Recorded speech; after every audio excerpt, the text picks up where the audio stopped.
Era chiuso per paura, invece adesso è riaperto per... Allora, riaperto per fiducia e libertà, finalmente sono una persona libera. Fiducia nelle istituzioni e libertà di esercitare serenamente il proprio mestiere, che rischiavano di essere minate dalle vicissitudini burocratiche legate a questa vicenda.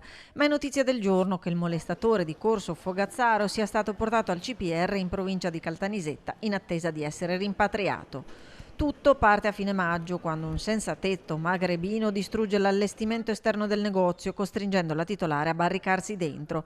Per lui scatta così il Daspo Willy, che gli vieta di stazionare nelle immediate vicinanze degli esercizi pubblici e del centro, ma continua a passare davanti al negozio di Margherita, facendola vivere nel terrore. A quel punto viene portato al centro di permanenza per i rimpatri di Gradisca di Sonzo, ma per un certificato legato alle sue condizioni di salute è impossibile la sua espulsione.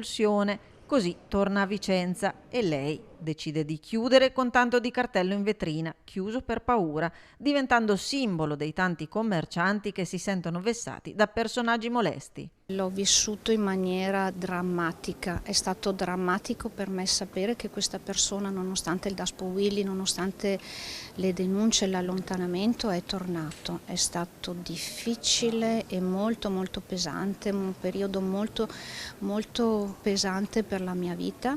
E adesso però sono molto felice e ringrazio veramente tutti, anche tutta Italia, perché ho ricevuto messaggi da tantissime persone, anche persone che hanno avuto un'esperienza come la mia di altre città.